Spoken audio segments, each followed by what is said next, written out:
Glória a Deus. Até aqui nos ajudou o Senhor. Deus é bom e as suas misericórdias, elas duram para sempre. Eu quero dizer para vocês que o estado atual que vocês se encontram não é o ponto final da vida de vocês. A situação que você se encontra hoje não é o ponto final. Existe uma vírgula.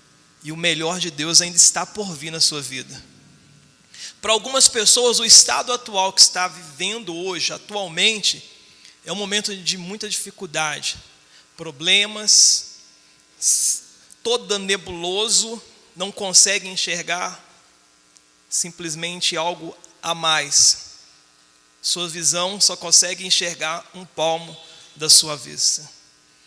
E isso tem trago muitos problemas, dificuldades, complexos, desespero para algumas pessoas, frustração para outras pessoas, desesperança, o que será amanhã, como vai ser, como será o meu futuro, o futuro da minha família, e assim sucessivamente.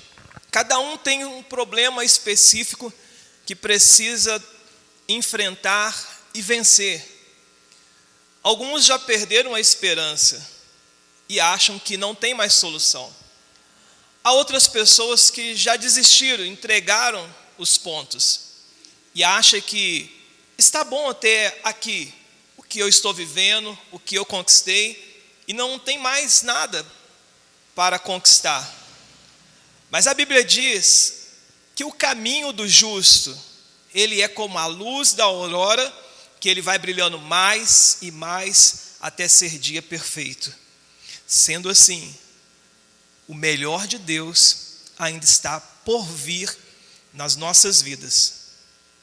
E se nós conseguirmos extrair da melhor forma possível, da maneira correta, nós veremos coisas inimagináveis, pois é uma promessa de Deus. Aquilo que os olhos ainda não viram, o ouvido ainda não ouviu, não chegou ainda ao coração do homem. São as coisas que Deus tem preparado para aqueles que o amam. Para aqueles que o amam. Coisas extraordinárias ainda está por vir na sua vida. Um novo tempo está para chegar na sua vida. Se assim você conseguir entender e captar os planos e o propósito de Deus para a sua vida. Eu quero compartilhar com vocês alguns ensinamentos, alguns fundamentos, princípios que eu consegui entender e extrair ao longo da minha jornada, ao longo da minha vida, lidando com pessoas, ajudando pessoas, centenas de pessoas, milhares de pessoas. Eu consegui entender um padrão, enxergar um padrão, que se ele continua constantemente na vida das pessoas.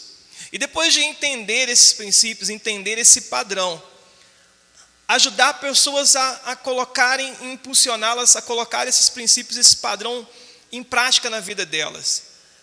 Ao pegar esses padrões, esses princípios, e jogar como alicerce na minha vida e colocar em prática na minha vida, conseguir ter resultados significativos, relevantes, e ver também pessoas tendo resultados significativos e relevantes no seu tempo. Essa não é uma verdade absoluta, que só o meu jeito, só o meu método, só os meus ensinamentos estão corretos. Não é. Mas eu posso te afirmar que esses ensinamentos, eles produzem resultados satisfatórios e relevantes para a nossa vida.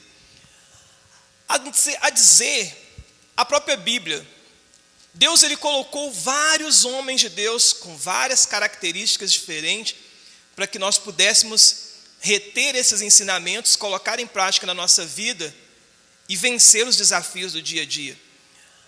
Podemos dizer, por exemplo, de Salomão, aonde nós aprendemos todos esses personagens, esses livros, tem Jesus como centro. O nome de Jesus, a pessoa de Jesus, ela nos salva. Mas os seus princípios, conjunto de regras que estão postos desde a origem, esses conjuntos de regras, esse conjunto de ensinamentos que estão postos desde a fundação do mundo, quando nós colocamos os princípios de Jesus Cristo em prática nas nossas vidas, nós prosperamos. E cada livro da Bíblia remete a um princípio extraído do próprio Deus, e que esses homens se tornaram relevantes por colocarem esses princípios em prática na sua vida. Salomão, por exemplo, nós temos ele como o grande homem sábio, o homem que na trajetória da sua vida, na grande maioria da sua vida, colocou os princípios da sabedoria de Deus em prática na sua vida e teve uma vida significativa e relevante, até o momento em que ele estava firmado nesses princípios e nesse propósito. E se você quer aprender sobre sabedoria, se você quer aprender sobre prosperidade, não tem ninguém melhor para te ensinar a não ser Salomão, que esses princípios são extraídos do próprio Deus e nosso Senhor e Salvador Jesus Cristo. Temos, por exemplo, Davi, o grande homem perseverante, guerreiro, destemido. Esse homem nós aprendemos, se você quer vencer as dificuldades, as barreiras, as adversidades, nós vemos em Samuel, no livro de Samuel, 1 e 2 Samuel, encontramos Davi, esse homem que buscou, perseverante, fiel, de bom caráter, lutador, guerreiro, perseverante. Então são princípios que Deus foi distribuindo ao decorrer da história por meio de homens que aplicaram os princípios bíblicos e tiveram vidas significativas e relevantes.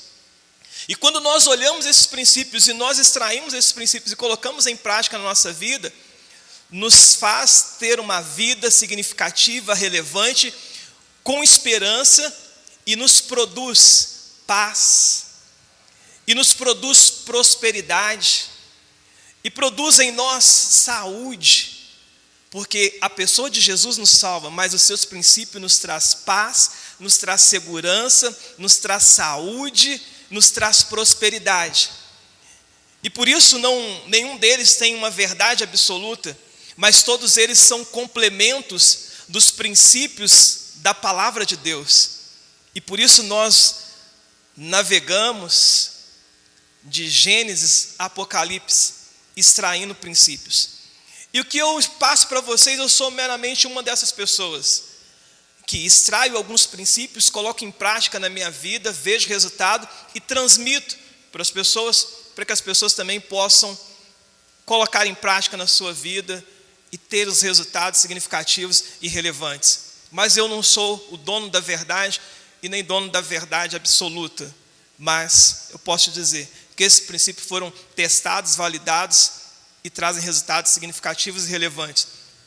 Então eu vou passar para você o que eu passo, o meu ministério é justamente isso. O que eu passo são coisas que eu faço na minha vida e que eu vejo pessoas fazer por conta dos ensinamentos extraídos que eu coloquei posto sobre esse fundamento. Mediante isso tudo, nós vamos extrair aqui alguns ensinamentos da vida de alguns homens de Deus, alguns princípios que julgo eu significativo e relevante para que você possa extrair de Deus suas bênçãos que Ele prometeu. Tudo aquilo que nós precisamos nessa terra, seja na nossa vida sentimental, conjugal, financeira, familiar, espiritual, profissional, nossa vida, nossa saúde, nossa vida social, Jesus Cristo já nos deu. Ele já fez por nós. Ele já nos entregou, já está feito. Deus não vai fazer, Jesus não vai fazer. Ele já fez, Ele pagou um preço para que eu e você pudéssemos ter tudo aquilo que nós necessitamos como seres humanos para cumprir o nosso propósito, nos tornar relevante nessa terra, impactar, influenciar gerações. Tudo isso Ele já nos entregou. Mas existe agora da nossa parte uma responsabilidade de nós tomarmos posse e fazermos com que, de fato, essas promessas, elas aconteçam na nossa vida. E, de fato, não fica somente no campo da promessa, mas da realidade. E nos faça ser relevantes no nosso relacionamento conjugal, sentimental, financeiro, social, familiar, saúde, nos proporcionando segurança, prosperidade, justiça. São promessas de Deus para nós. O que Ele quer que nós como seres humanos, na pirâmide de Maslow fala muito a respeito disso, nós temos esse tipo de necessidade de ter segurança, de ter paz, de ser próspero, de ter saúde. É a necessidade básica do ser humano. E é possível alcançar isso, porque Deus, Ele já fez isso por nós, e muito mais além, não apenas aqui, mas no porvir, que é a vida eterna. E eu vou passar para vocês aquilo que eu faço, para que eu possa me surpreender, para que eu possa ir além, assim como a Bíblia fala sobre aquela semente, que ela foi crescendo, e ela surpreendeu, ela foi além de se tornar uma hortaliça, e ela se transformou numa árvore, por conta da sua determinação em vencer e alcançar seus objetivos. Sendo assim, vamos passear pela Bíblia. Para que tudo isso possa acontecer, você precisa entender que, para que você saia do seu ponto A e chegue ao ponto B, do estado atual que você está até o estado que você deseja, simplifica tudo isso em determinação. Objetivo. Você precisa ter um objetivo claro, específico, para que você possa chegar aonde você quer. Porque, como eu sempre digo, quem não tem para onde ir, não chega a lugar algum. Porque qualquer coisa serve para ele. E você precisa definir, primeiro, onde eu estou, o que eu sou hoje, não o que é a promessa, mas o que eu sou hoje, o que eu tenho hoje, o que está nas minhas mãos hoje, o que eu posso apalpar, o que eu posso tocar hoje. Agora, visão. Onde eu quero chegar amanhã? Onde eu quero estar amanhã? Com quem eu quero estar amanhã? Como eu quero estar amanhã? Daqui a alguns dias, daqui a alguns meses, daqui a alguns anos. Eu preciso ter um objetivo. Porque eu quero te trazer uma realidade.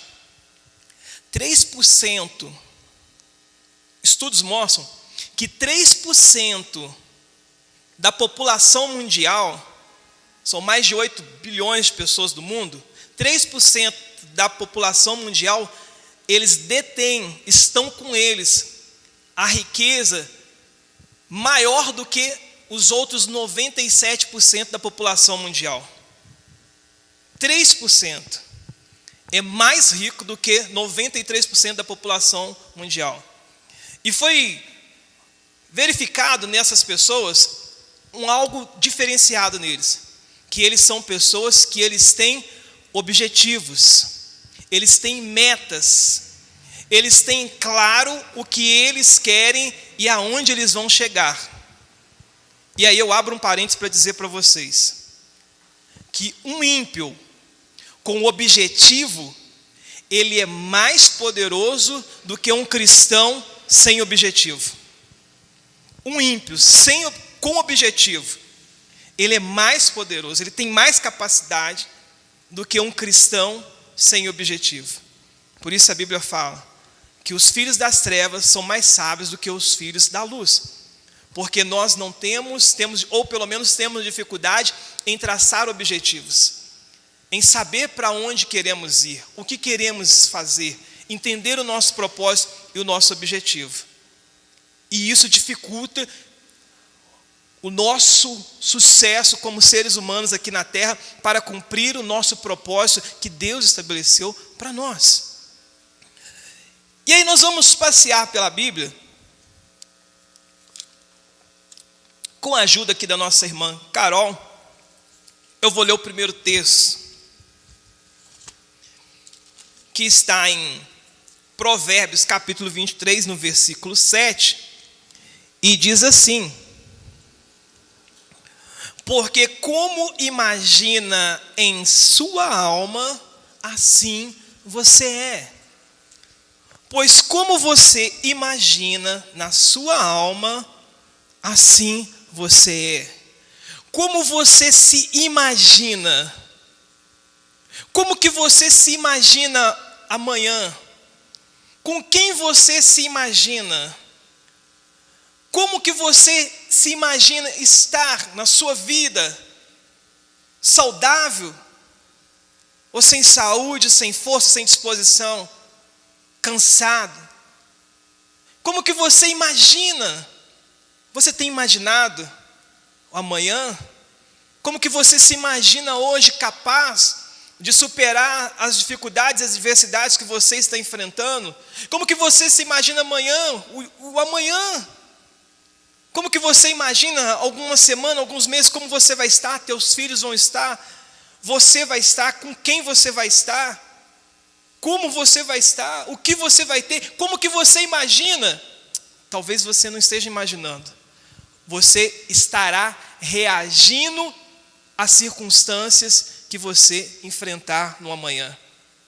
Por exemplo, quando nós entramos naquela situação difícil que nós passamos há um ano atrás, onde que toda a população mundial havia passado um problema, nós somos comerciantes, e muitos foram pegos de surpresa, mas nós estávamos preparados, porque nós tínhamos planejamento. E ao passar pela dificuldade, pela crise, nós vencemos e saímos ainda mais fortes. Mas muitas pessoas não tinham planejamento, não se imaginavam como estariam no dia seguinte. E quando veio a dificuldade, veio os problemas, muitas pessoas se desesperaram. Muitas pessoas, nós cuidamos de muitas pessoas, nós ajudamos muitas pessoas. E pessoas morreram por não ter condição de comprar um remédio. Remédio de 20, 30, 40 reais. Pessoas vieram a óbito. Pessoas quebraram, empresários quebraram por estarem despreparados, porque eles estavam reagindo. Se você não agir, se você não tiver um planejamento, se você não tiver um objetivo, você vai ter que reagir às circunstâncias. E pode ser que diante da dificuldade, você se encontre tão desesperado que você não consiga encontrar a solução. E terá dificuldade de superar essas adversidades que você está enfrentando. Jesus Cristo não enganou ninguém. Ele disse que no mundo nós teríamos aflições mesmo. Seria dificuldade. Teríamos coisas que nos surpreenderiam aqueles que se encontrassem despreparados. Aqueles que estavam acostumados a reagir aos problemas. Mas se você tivesse preparado para agir, agindo, ao se deparar com os problemas, dificuldades e adversidades, certamente você venceria, porque Ele venceu o mundo e Ele tem a chave da vitória para as nossas vidas. Aí nós vamos olhar a história de um certo homem chamado Jeremias. Então nós aprendemos que assim como imagina a nossa alma, nós somos. Ou seja, presta atenção, nós somos dirigidos pelos nossos pensamentos.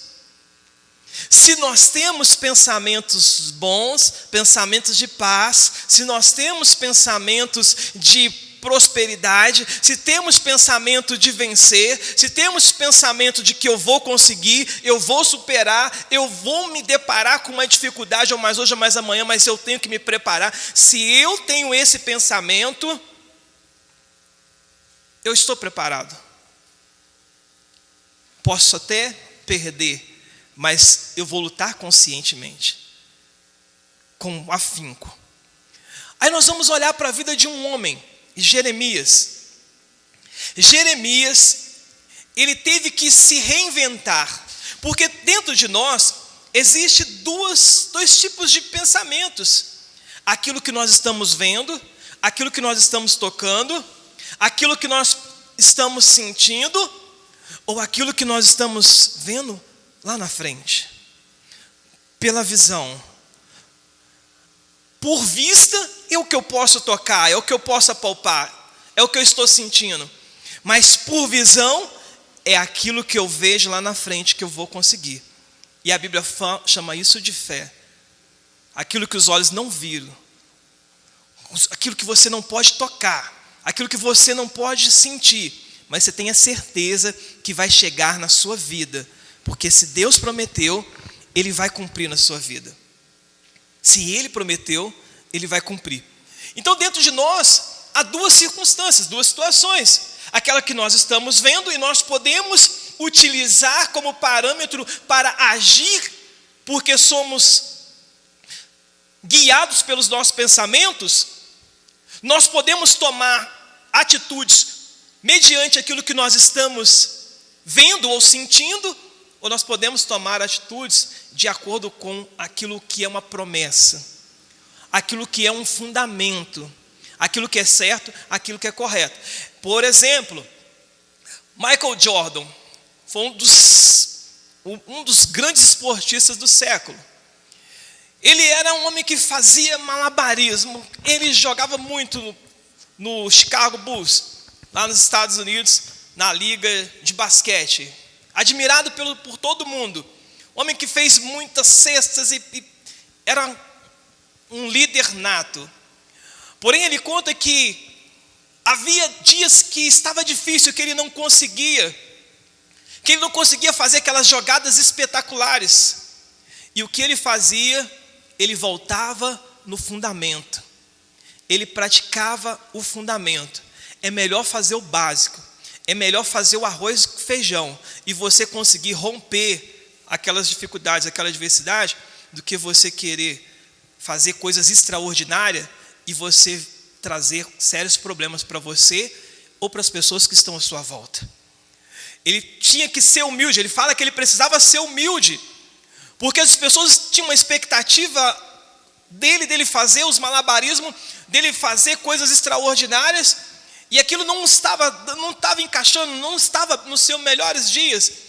Então ele precisava ter a humildade de fazer o básico para não comprometer a equipe, e a equipe de fato perder aquele jogo.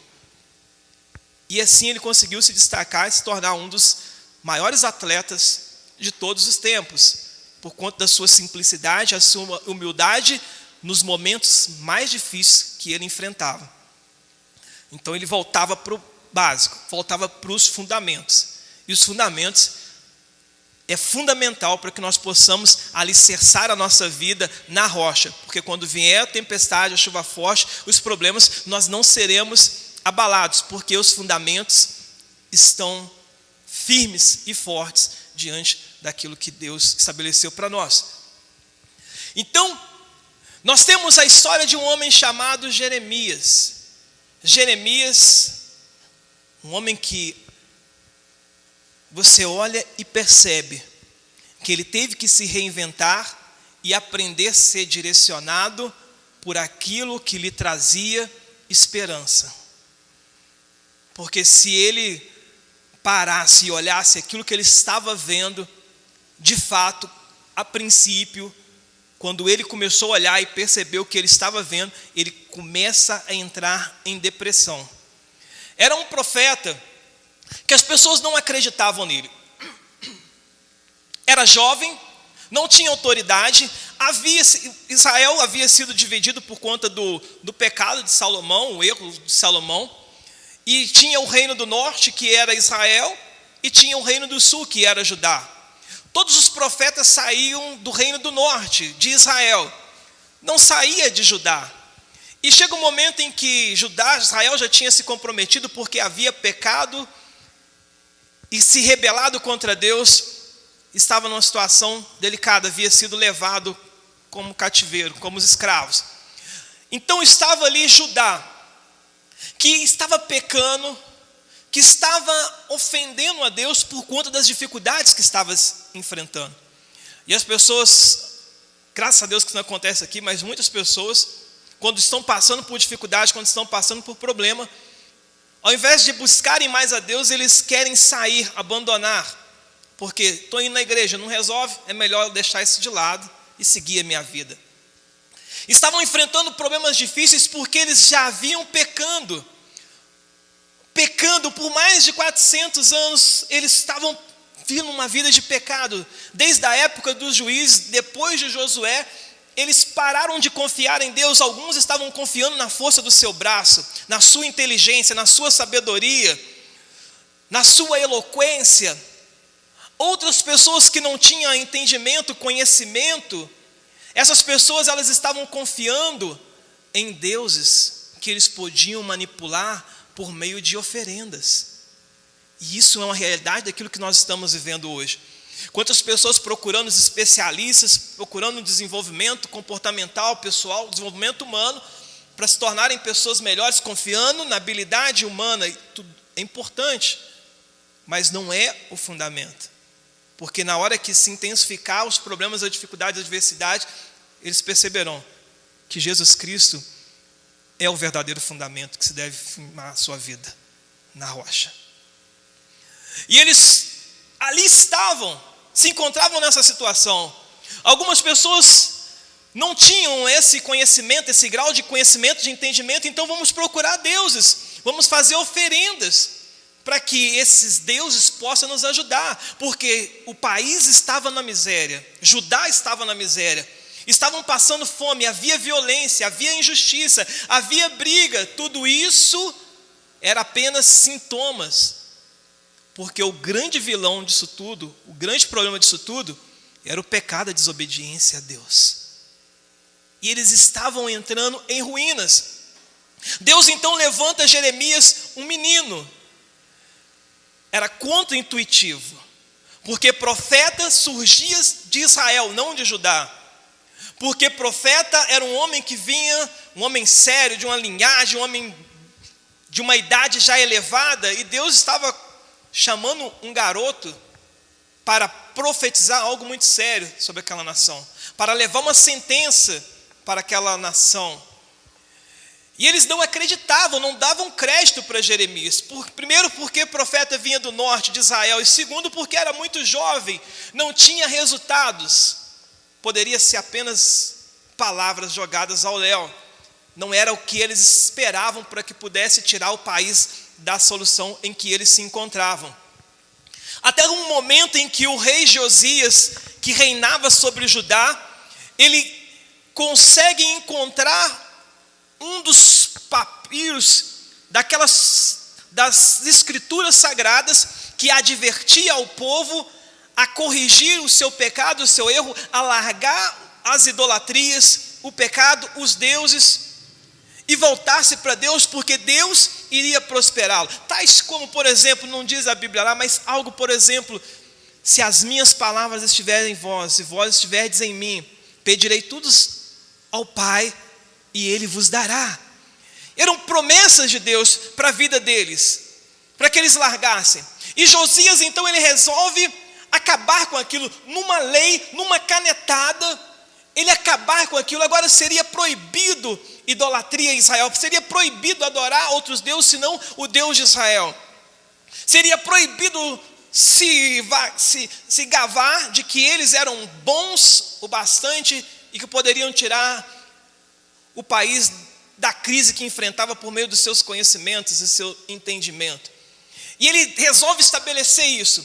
Porém, você precisa estar atento, porque às vezes você consegue tirar algo das pessoas que é palpável, mas aquilo que é intangível você não consegue tirar. Ele tira os ídolos de toda Judá, mas ele não consegue tirar do coração das pessoas, porque só Deus pode fazer isso.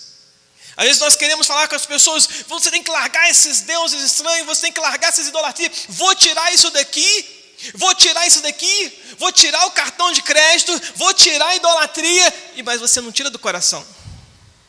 Vou tirar a novela, mas você não tira do coração.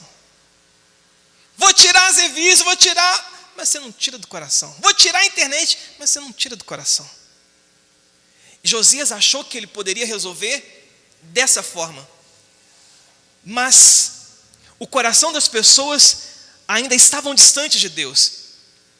E se agravou ainda com a sua morte, porque uma das pessoas que ele não conseguiu perceber, que não conseguiu tirar do coração dele, foi seus filhos, Zedequias e Jeoaquim, que eram seus sucessores.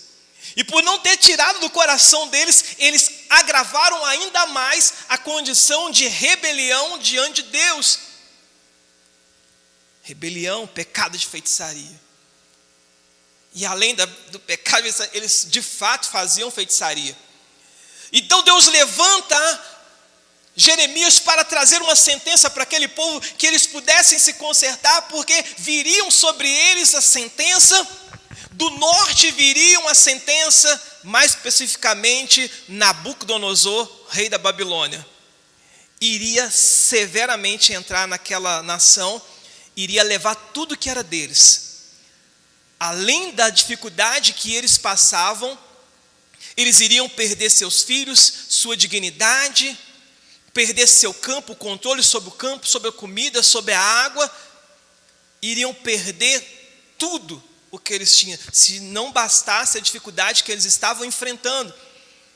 Mas por ser um jovem, um garoto, por ser ainda um profeta de Judá, que não era natural, eles deram descrédito para aquilo. E era uma cidade que, há algum tempo, Jeremias ele conta que era uma cidade próspera, uma cidade bonita, uma cidade que as pessoas eram felizes, um movimento, um vai e vem de pessoas felizes, alegres, do seu jeito, com os seus deuses.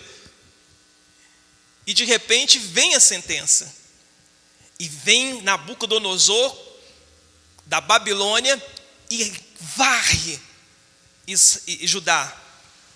Destrói tudo.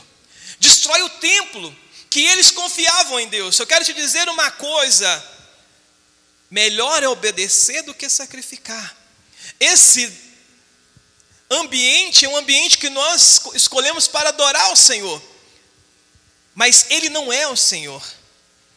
A sua Bíblia é algo que está escrito, as palavras do Senhor, mas não é a palavra em si.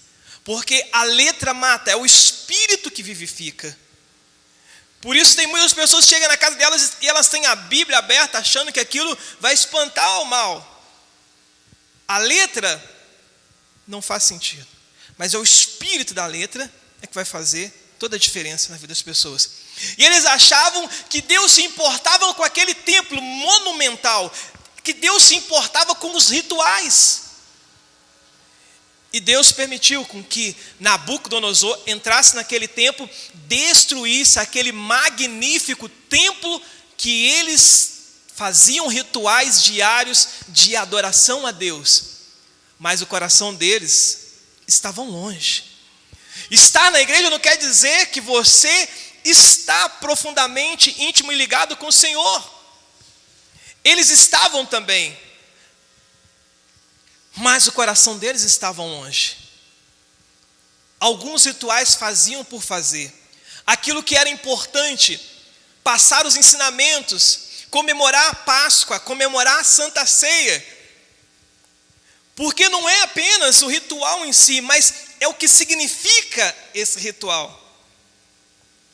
Eles haviam deixado de lado, largaram de lado aquilo. E a destruição ela veio sobre a vida deles.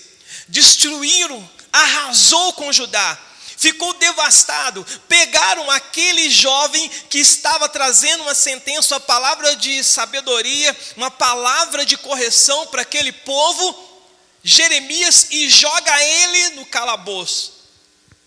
E ali ele ficou preso,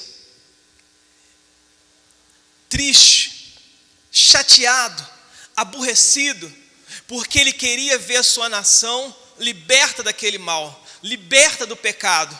E eles não deram atenção e ouvido para aquele homem de Deus que trazia uma palavra de advertência.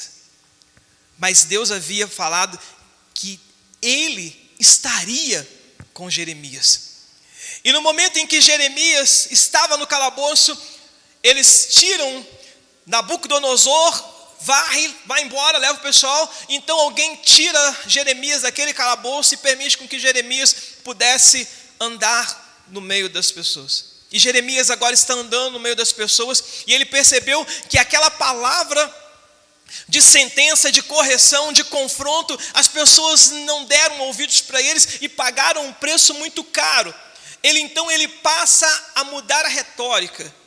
Ele começa a olhar e perceber de forma triste que o país estava devastado, mas que ele precisava se reinventar, superar, ressignificar a sua vida. Se você não aprender como ressignificar a sua vida, tirar dos momentos difíceis lições boas para que você possa continuar, lutar e vencer, você terá dificuldade em permanecer firme nessa terra no dia a dia. E então ele busca se ressignificar. E ele vai falar então a palavra célebre. Lamentações de Jeremias, no capítulo 3, no versículo 19. Eu me lembro. Ele vai agora buscar na memória, porque lembra que nós somos guiados pela nossa memória. Assim como você pensa na sua alma, assim você é. Somos guiados, tomamos atitudes de acordo com os nossos pensamentos, de acordo com a nossa memória. Então ele vai agora vasculhar a sua memória para que ele possa tomar uma atitude e ver o que ele faz da vida dele e, consequentemente, das pessoas que estavam à sua volta. Eu me lembro da minha tristeza, da minha solidão no calabouço. Ninguém confiou em mim, ninguém ouviu minha voz, ninguém me deu atenção, ninguém permitiu que eu pudesse lhes ajudar. Me jogaram no calabouço, me fizeram sofrer. Então eu me lembro de tudo isso, da tristeza, da solidão, das amarguras e dos sofrimentos. Olha como foi tão profundo e intenso na vida de Jeremias o sofrimento em que ele passou. Muitos de nós, não aqui na Global, mas em outros lugares aí, por muito menos, têm largado casamentos, empregos, negócios, porque nós estamos, preste atenção, porque nós somos dirigidos por sentimentos e não valores. Sentimentos, eu estou sentindo que é bom, não estou sentindo que é ruim, estou sentindo que não é mais a minha hora. Você toma decisões baseadas em valores, em sentimentos e não em valores. Valores são fundamentos concretos, profundos, que te dão uma direção do que é certo e do que é errado. Casamentos são destruídos porque as pessoas estão sentindo que não dá mais, que não é para nós, cada um para o seu lado.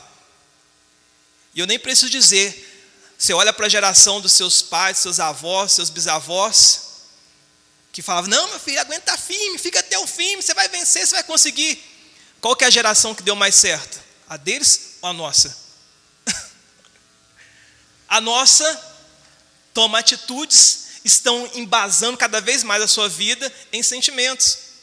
A deles eram em valores, fundamentos. Então Jeremias está olhando agora, ele está sentindo. Foi muito intenso, foi muito profundo o golpe que eu passei. Eu me lembro disso, está aqui, está vivinho em mim ainda. Mágoa, rancor, amargura, sofrimento, solidão, tristeza. Penso sempre nisso e fico abatido. Quando você valoriza essas coisas, estou com raiva, aborrecido, o sofrimento que eu passei me humilhou, não sei o quê, você vai ficar cada vez pior, vai ficar mal, você vai ficar sem esperança, vai achar que todo mundo é ruim, que não há solução para você. Você não vai conseguir, você sempre vai ter que, pessoas que pensam assim, sempre elas voltam no zero. Começa às vezes no emprego, poderia ser promovido, poderia chegar em algum lugar, poderia até mesmo ter um negócio com os aprendizados que tem, aí volta no zero, porque estava sentidinho, porque não gostou. Eu já casei 3, 4, 5, 6 vezes, por quê? Porque eu não gostei, não deu certo, e a vida está destruída, emocionalmente destruído. Mas ele fala assim: toda vez que eu penso nisso, eu fico abatido, mas a esperança volta quando eu penso o seguinte. Ou seja, em algumas traduções, eu quero trazer à memória aquilo que me traz esperança. Quando eu pego na minha memória aquilo que me traz esperança, eu consigo enxergar a vitória, o futuro brilhante que Deus prometeu para a minha vida.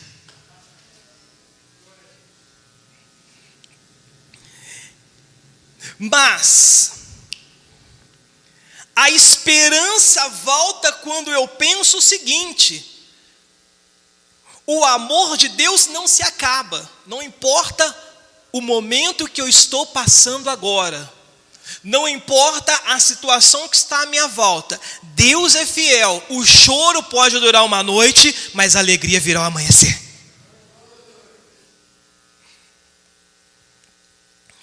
Penso nisso, mas a esperança volta quando eu penso no seguinte: o amor do Senhor Deus não se acaba, a sua bondade não tem fim.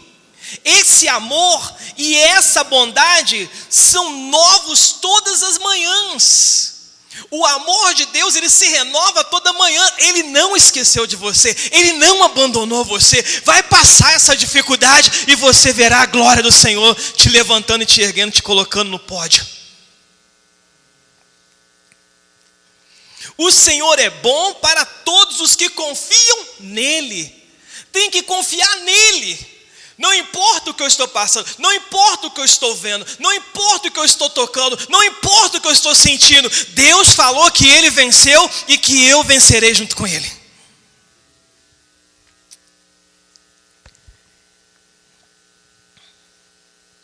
Deus é tudo o que tenho, por isso confio nele. O Senhor é bom para todos os que confiam nele. O melhor é ter esperança e aguardar em silêncio a ajuda do Senhor. Está sofrendo? Confie no Senhor. Está difícil? Confie no Senhor. Aguarde a ajuda dele. Estão te perseguindo? A vingança é do Senhor. Você não precisa se vingar, você não tem que se vingar. A vingança é do Senhor. Porque Deus, ele pega o vaso, quebra o vaso e faz um vaso de desonra, um vaso novo, acabado, um vaso de honra.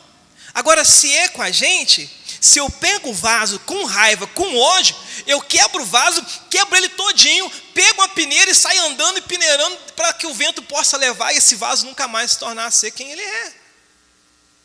Quando nós estamos com raiva, com mágoa. Por isso que as pessoas matam umas às outras. A raiz de amargura, que é a raiva, o ódio, rancor, raiz de amargura, que é agravado, faz com que pessoas matam umas às outras. Por isso que as cadeias estão cheias de pessoas que mataram, porque elas não souberam lidar com essa situação. Mas quando você traz a memória, para você trazer a memória, você precisa colocar na memória. Por isso que Deus, ele fala para Josué: Josué, medita dia e noite na palavra. Coloca na sua memória, porque no momento em que você tiver por dificuldade, você vai trazer na memória. Você pode olhar e ver a situação como está, ou você trazer na tua memória aquilo que te traz esperança, para que você possa continuar, perseverar e vencer. Aí,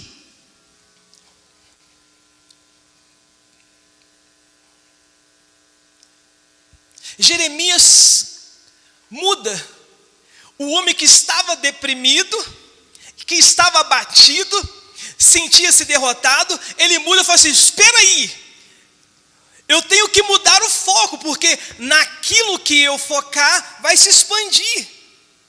E então ele vai mudar o foco. não por aquilo que ele vê, mas por aquilo que Deus prometeu para a sua vida. E ele começa a anunciar isso para as pessoas, a orientar as pessoas, a mostrar para as pessoas que apesar da dificuldade, apesar da destruição que se abateu sobre Jerusalém, Deus é poderoso para fazer muito mais além daquilo que nós pedimos, pensamos, segundo o poder que nós opera. Aí ele vai ensinar para o povo em Jeremias, capítulo conhecido nosso, 33, 3. E Deus continuou: Jeremias, se você me chamar, eu responderei e lhe contarei coisas misteriosas, maravilhosas que você não conhece. Tu, o Senhor, eu, o Senhor Deus de Israel, afirmo que a casa de Jerusalém e o palácio real de Judá serão derrubados quando os babilônicos construírem rampas de terras para a cidade. Alguns homens lutarão contra a Babilônia, mas esses encherão as casas com os postos daqueles que viu. Ele começa a mudar. Clame a mim e responder-te-ei. Coisas grandes e firmes que não sabe. Paulo, ele fala em Romanos capítulo 15, versículo 4.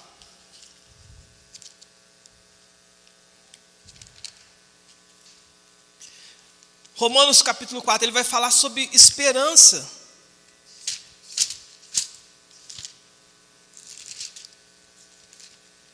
Romanos 15, versículo 4. Quem é você para julgar o escravo de alguém? Se ele vencer ou fracassar, isso é da conta dele.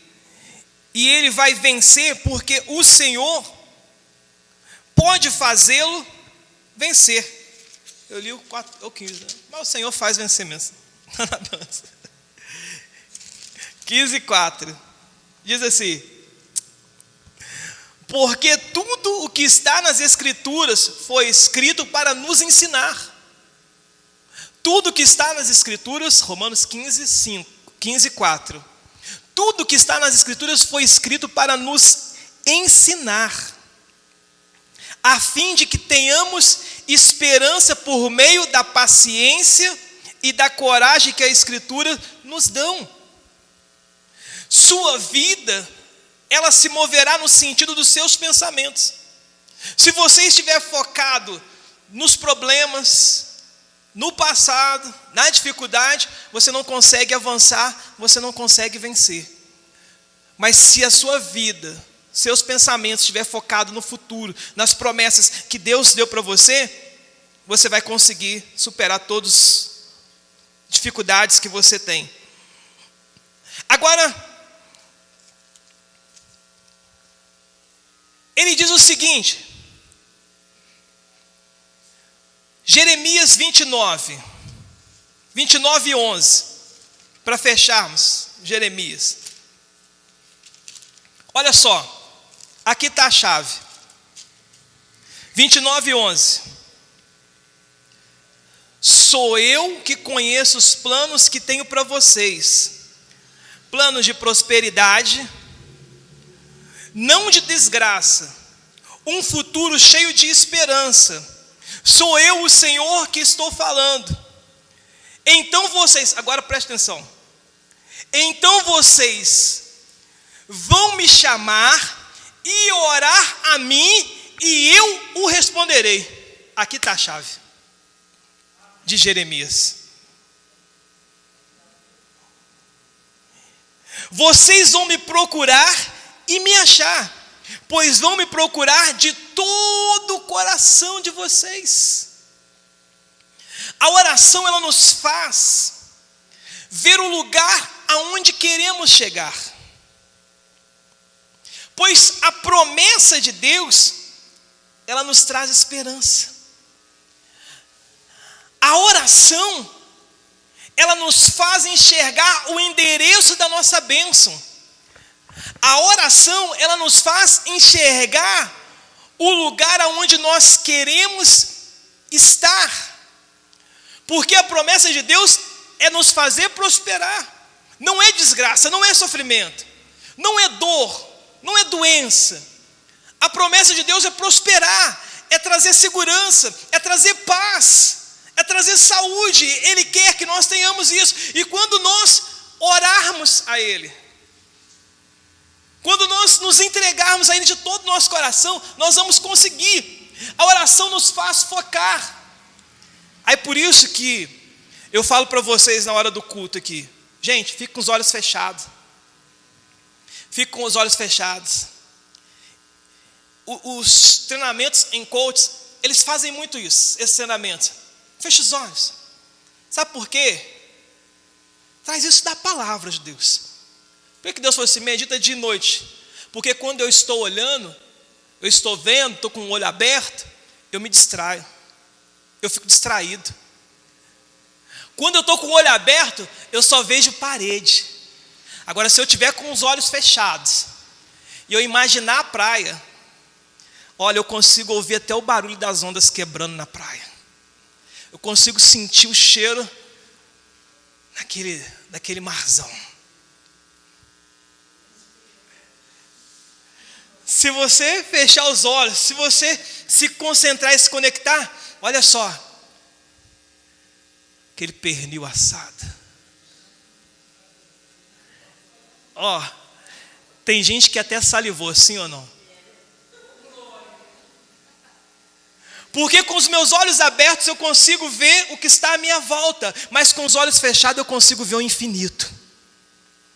Com meus olhos abertos eu consigo ver parede, mas com meus olhos fechados eu consigo ver o sol. Eu consigo ver a lua. Com meus olhos abertos eu vejo a dificuldade, os problemas, mas com os meus olhos fechados, conectados no Senhor, eu vejo vitória, eu vejo bênção, eu vejo segurança, eu vejo paz, eu vejo alegria, eu vejo uma geração forte, eu vejo uma igreja vibrante, alegre, cheia, glorificando e bendizendo ao Senhor. E quando eu abro os olhos, eu fico firme para continuar e esperar que eu mais hoje ou mais amanhã essa bênção, essa vitória vai chegar. E não tem espaço para parar. Jeremias estava com os olhos abertos e ele via o calabouço, ele via a escuridão, mas quando ele fechou os olhos e ele orou ao Senhor, ele direcionou e conseguiu colocar o endereço. Ele falou assim, não, eu vejo uma cidade transformada, um país transformado, eu vejo pessoas buscando ao Senhor, pessoas amando ao Senhor, restauração, eu vejo justiça, eu vejo paz, eu vejo segurança, eu vejo prosperidade, porque essa é a vontade de Deus para a minha vida. Por isso eu não vou parar, eu vou continuar. E tem pessoas que não oram, aí desiste, aí pede para orar. Pastor, ora por mim, porque eu não consigo enxergar o que o Senhor está enxergando. É porque você não fecha os olhos, não se conecta com o Senhor, porque você não conhece a Deus. Porque no momento que você conhecer, você vai ver que a tua vida vai mudar, o jogo vai mudar na tua vida. Põe-se de pé, eu quero estar orando por você. Tudo o que você precisa, Deus já fez. Assim como você imagina, você é, porque você é direcionado pelos seus pensamentos. Eu sei que eu sou mais que vencedor.